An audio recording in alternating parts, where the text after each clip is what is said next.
গড়েপুকুরে নওশাদ সিদ্দিকীর ভাই আব্বাস সিদ্দিকী এসে ক্যানিং পূর্বের সম্মানীয় বিধায়ক মাননীয় শওকত মোল্লা মহাশয়কে জাহান্নামের কুকুর বলেছে। এই বিষয়ে আপনি কি বলবেন? আপনার কি মতামত? এটা অত্যন্ত জঘন্য কথাবার্তা বলেছে। এটা কোনোদিন একটা মানুষ সম্পর্কে বলা যায় না, এবং কে জাহান্নামী কে জান্নাতি এটা কোনো মানুষ বিচার বিশ্লেষণ করতে পারে না। আব্বাস সিদ্দিকী যে ভাষায় কথা বলেছে এটা তীব্র প্রতিবাদ করছি, নিন্দা করছি, ঘৃণা করছি। তার মুখে এটা শোভনীয় নয়, এটা মানার নয়।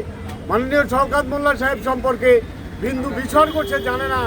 শওকত মোল্লা আমার মনে হয় যে জনসেবা করছে এবং যেভাবে তিনি চলছে বাংলার ইতিহাসে একটা অনন্য নজির করেছে, এবং তিনি একটা পাক্কা ইমানদার মানুষ, নামাজি মানুষ, এবং সাথে সাথে ধর্মের চিন্তা ভাবনা গভীরভাবে তার মধ্যে রয়েছে, এবং যে চিন্তা ভাবনা ভাবে নিয়ে চলছেন আব্বাস সিদ্দিকী কি নওশাদ তার ধারে বাড়ে কোনোদিন পৌঁছতে পারবে না।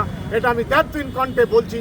এবং নওশাদ এবং আব্বাস যে কথায় যে ভাষায় কথা বলছে, এই ভাষাটা ফুরফুরা শরীফের বংশের ছেলে হিসেবে একটা কলঙ্ক, একটা কলঙ্ক।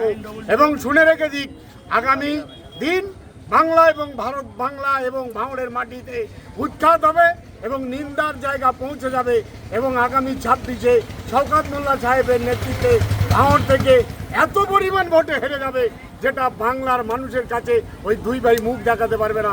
আর আজকে আপনার একটা কথা বলছি, যে কথা যে ভাষায় কথা বলেছে এ কথাটি মোজাদ্দেদ মানে সিলসিলার কথা নয়, এবং ফুরফুরা শরীফের সিলসিলার কথা নয়।